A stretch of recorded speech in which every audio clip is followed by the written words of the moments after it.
Alright, so now what I'm going to do is put a decal on this thing.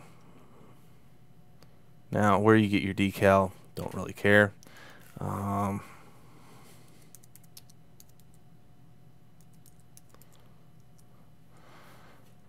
But what I do care about is the fact that students always pick the first level of crap off Google. So please do not do that. Always go into images and choose a higher resolution.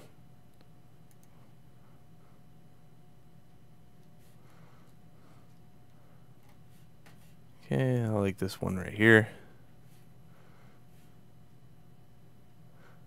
Now this is a PNG, so it might come out funny. Not funny haha either, like funny. So I'm going to copy this image, and I think what I'm going to have to do is save image as. It's anytime you come across a PNG, it's just like that. So I'm just going to save the image and then go right back into Photoshop and go File, Open. And then I can open that image up.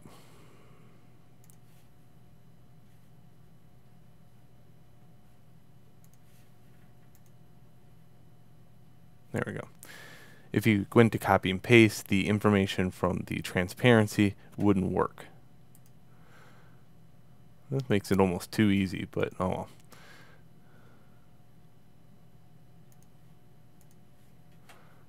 Okay, let's see where that went. Good, it's located here. And what I need to do is make it about 3 times the size less than that. Okay, show transformation controls. Most commonly asked question in the world is that. Why can't I resize or move things in Photoshop? And it's always the show transformation controls. Always.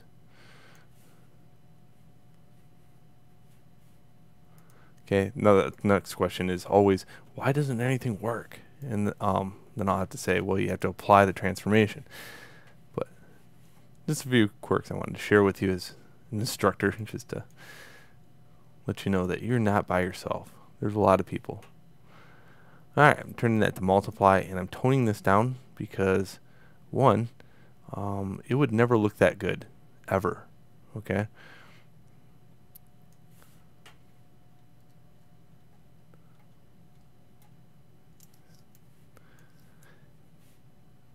And you can make this a different color by what? Just going in here, choosing maybe a yellow.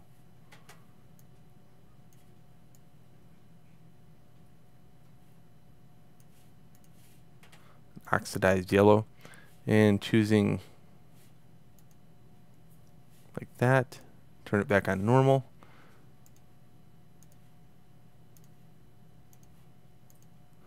There we go. So now we have this. Again, it would never be that perfect, so don't let it to be that perfect. A lot of times I'll just take an eraser and I'll chomp away at it using a different type of brush, like this.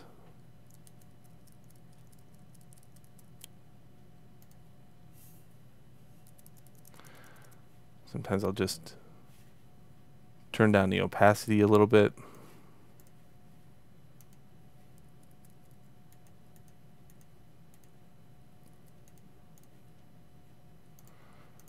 Chomp away at this a little bit.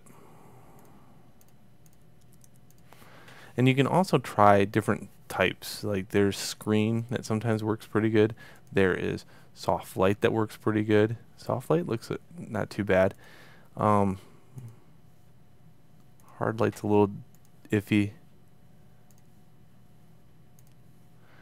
And there's always overlay too.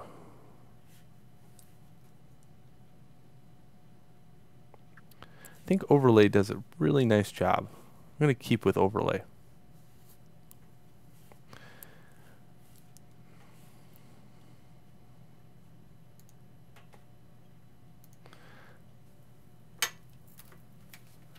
I'm also going to try something here.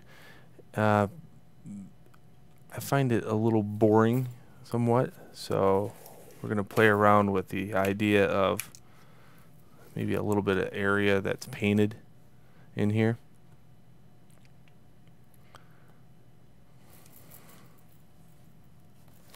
As soon as I get my Wacom drawing tablet up and going again.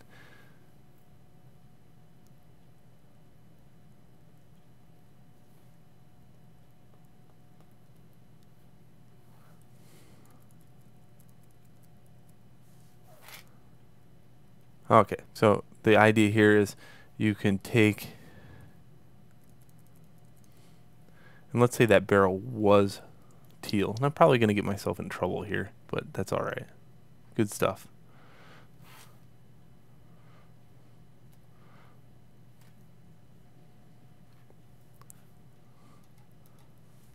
Let's get some of that teal right there. That weirdish teal. And I'm just sampling the area until I get it. And then I'm going to kind of rank it up just a little bit.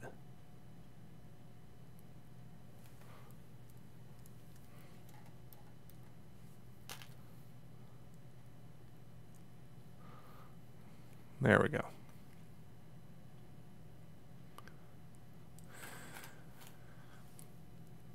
Now I'm below the biohazard symbol. And I'm going to go full opacity here.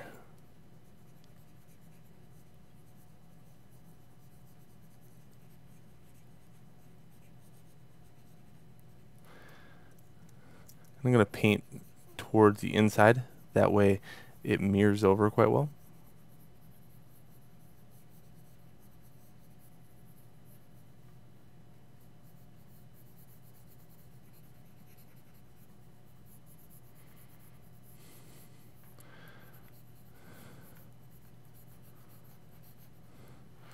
Okay, so the idea here is I'm going to take this texture and do a bevel and emboss, and take the bevel and emboss and turn it into something a little bit different. So I have this area, linear dodge add. I want this as dissolve. Okay. And this is dissolve. Now the color,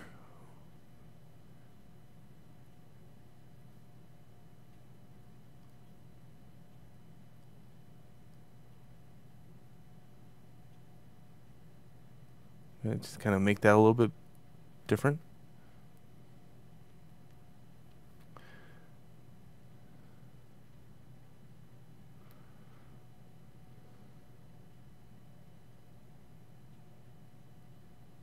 The color right here, I'm going to choose a darker color within this area. Okay, so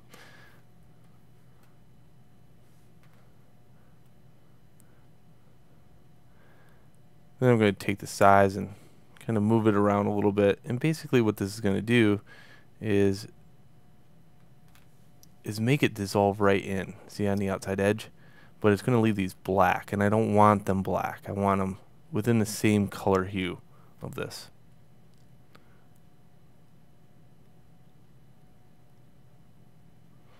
There we go. So dissolve, dissolve. Okay. I turned on contour too.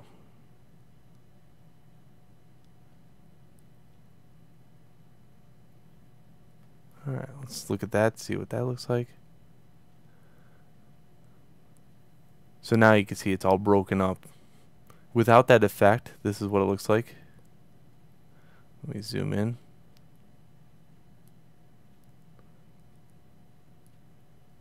See how it just fades it right in with the actual noise. And anytime I paint that from now on, you notice it has that.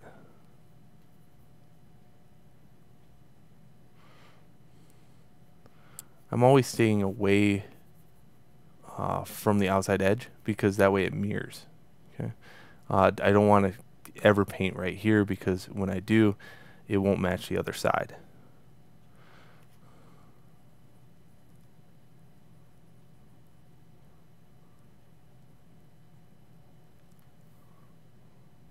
And this goes with any brush too. So if I want to play around with the idea of using my pixel brush again, I could. Check this out. So all those effects with pixels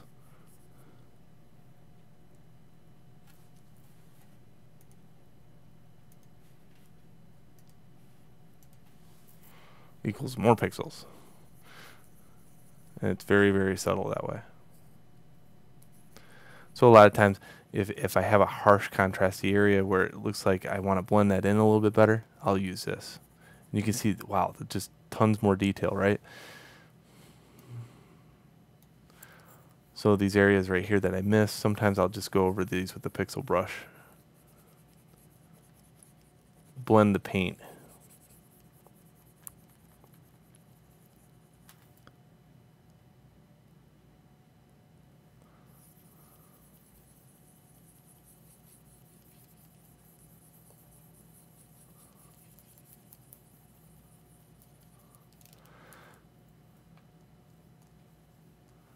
Just take an eraser to this area right here. There we go. And then putting the sharpness back into it. Went a little nuts in that area. So that's how you make an object look like it was painted at one time and still really old.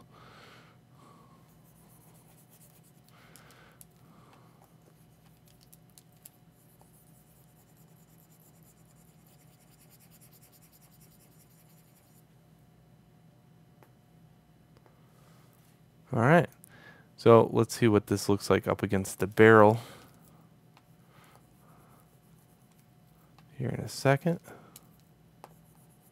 because I might be adding a little bit too much detail here that would possibly go away anyway. Okay, so save as, desktop, oil barrel, color map. Replace. Okay. And then back to Maya, where I'm certainly running out of time here on this video, so we're going to hurry it up and reload it. Oh yeah, that's what I'm talking about. So you can see in the areas where I actually took the time, that looks really nice. Over here I still have a little bit more, but that's what all I'm going to do for this video. All right, meet me in the next.